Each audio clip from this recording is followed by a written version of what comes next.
इंग्राजी नववर्ष प्रथम दर्शन आम माँ ही आरंभ करूँ कारण आमर विश्वास अच्छे माँ प्रथम दिन आरंभ हेल्ले आम वर्ष जाक बहुत भलरे जीव।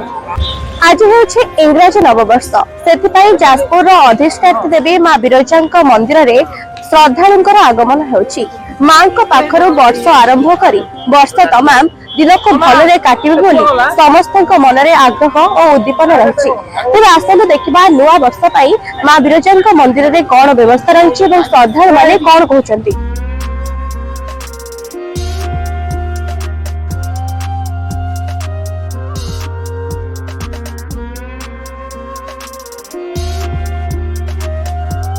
मन स्नेह सुधा ओझा मैं जाजपुर अंचल जेहेतु जाजपुर आम माँ हेल्ले विरजा माँ अधिष्ठात्री तेणु इंग्राजी नववर्ष प्रथम दर्शन आम माँ ही आरंभ करूँ कारण आमर विश्वास अच्छे माँ प्रथम दिन आरंभ हेल्ले आम वर्ष जाक बहुत भलरे जीव। मो स्वामी मो पुओ माँ को मागिलु जे जाजपुरवासी सहित आम ओडिशावासी समस्त बहुत खुशी रखु मंगल करूँ समस्त एमती माँ आमको खुशी रखु आम भी माँ को सब दर्शन करने माँ को पाख प्राय आम आसू मो पाखे माँ पाखे आम घर माँ को सब प्राय दर्शन करने आसू।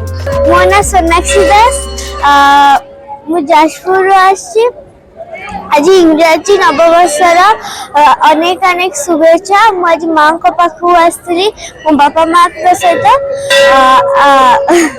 आज माँ को पाखु कौन डाकिली माँ को डाकिली मु भल पाठ पढ़े बड़ा है कि डॉक्टर हेमी यही वर्षटा मु आरंभ कली माँ विरजा ठारू बहुत खुशी लगुच।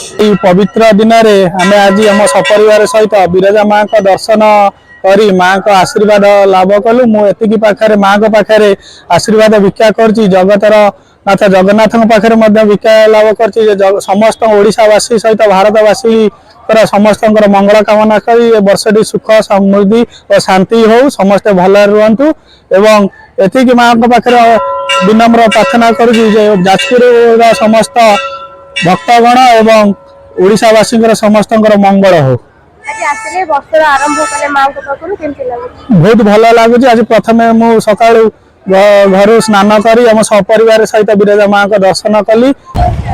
दर्शक बंधु आपण मैंने जो भाव में शुणुले कि समस्त मन में बहुत आग्रह और उद्दीपना रही कि वर्ष आरंभ माँ पाखर करी वर्ष तमाम खुशी और आनंद जीवन अतिबाहित करने समस्त मंगल कामना करुछंती श्रद्धालु माने।